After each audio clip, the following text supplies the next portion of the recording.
ہمارے ہاں ایک بڑا کامن چیلنج ہے سوسائٹی کے اندر، ہمارے ارد گرد ایک دوسرے کی مدد ہم لوگ کر رہے ہوتے ہیں، اور اس مدد کے دوران ایک شخص جو ہے جسے ہم پھر محسن تسلیم کر لیتے ہیں، لیکن کوئی بھی شخص ایک خاص عرصے کے بعد اس محسن کا احسان مند نہیں رہنا چاہتا۔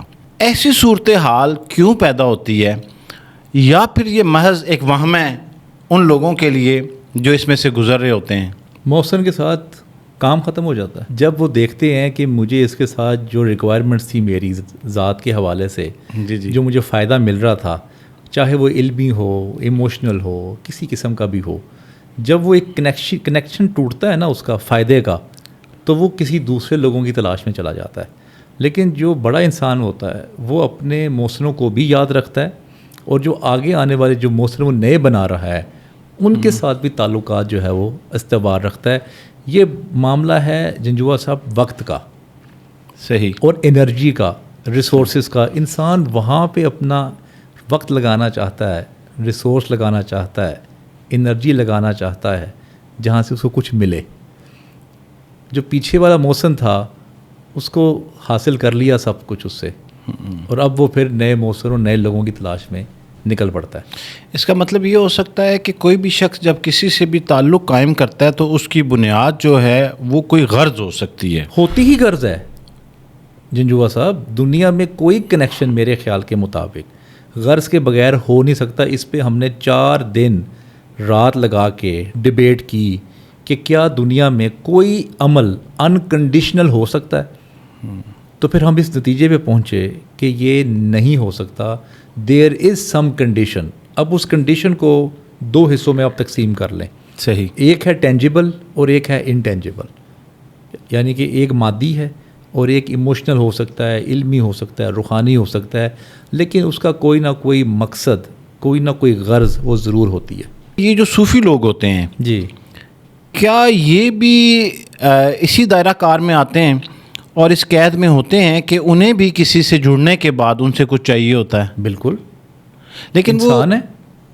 اچھا، ہاں، میں نے تو آپ کو انسان کا حوالہ دیا ہے، اور صوفی بھی انسان ہے ڈیفینیٹلی۔ لیکن صوفیزم میں جو پریکٹیشنر ہیں جی، ان کا تو کلیم عموماً یہ ہوتا ہے کہ وہ کہتے ہیں کہ ہمیں کسی قسم کی کوئی غرض نہیں ہے، ہم تو بے لوث ہیں اور گیونگ اینڈ پہ ہیں۔ گیونگ اینڈ بھی آپ دیکھیں غرض ہے۔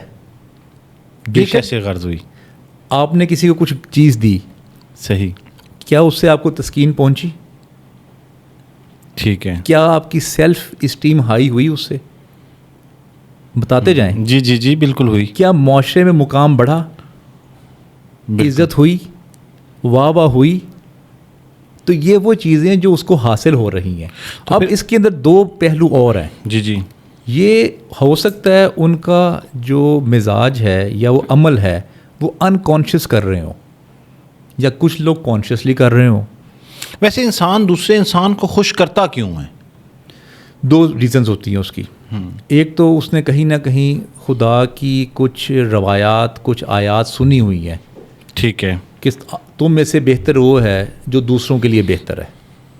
ایک تو یہ وجہ ہو سکتی ہے، اور دوسری جو اس کو پریز ملتا ہے نا، جب اس کو ایک سیٹسفیکشن انر ہوتی ہے، جب آپ کسی کے لیے کچھ کرتے ہیں تو اس کے چہرے پہ، اس کی آنکھوں میں آپ کے لیے ایک شکریہ ہوتا ہے، چاہے وہ زبان کا استعمال نہ کرے، تو پھر اس کی تعریف ایک کریٹ ہوتی ہے سوسائٹی میں، وہ اس تعریف کو انجوائے کر رہا ہوتا ہے۔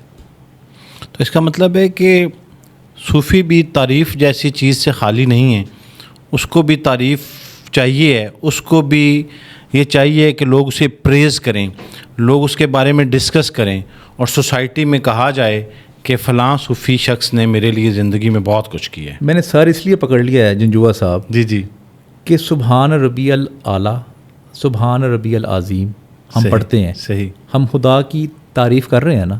جی جی جی جی جی، تو جب خدا نے نہیں روکا ہمیں تعریف سے، تو کیا آپ کو لگتا ہے کہ انسان جو ہے وہ تعریف سے مبرہ ہو جائے گا؟ وہ انجوائے کر رہا ہے یہ سارا معاملہ، کہ اس کو فیل ہو رہا ہے کہ میری وجہ سے ایک شخص تھا وہ تکلیف میں تھا، پریشانی میں تھا، اور اس کو میں نے ایک ایسا سلوشن بتایا۔ جب وہ 6 مہینے کے بعد واپس آیا، اس نے میرے ہاتھ چومے اور اس نے کہا سر میرا تو مسئلہ حل ہو گیا ہے، اللہ تعالیٰ آپ کو خوش رکھے۔ تو یہ جو سینیریو ہے نا، اس میں پلیئر ہے, ہیپینس ہے, سیلف سیٹسفیکشن ہے.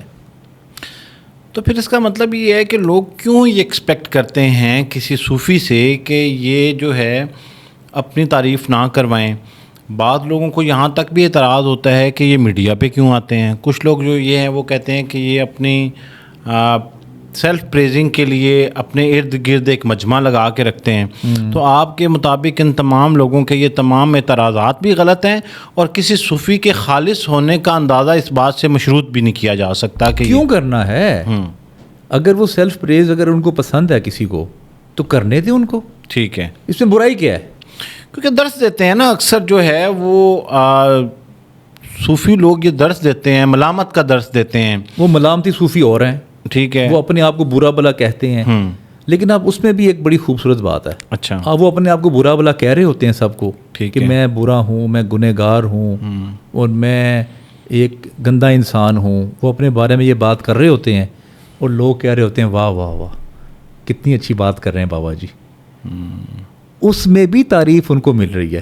بلال کتب صاحب نے پہلی کلاس لی ہماری NCA میں, ٹھیک ہے. وہ کہتے ہیں ایک شخص تھے پروفیسر, وہ کہتے ہیں ان کی کلاس تھی, ان کے بارے میں گفتگو ہونی شروع ہو گئی. یہ بڑے سخت ہیں, صحیح, یہ تعریف کو نہیں مانتے, یہ بڑے پنکچول ہیں.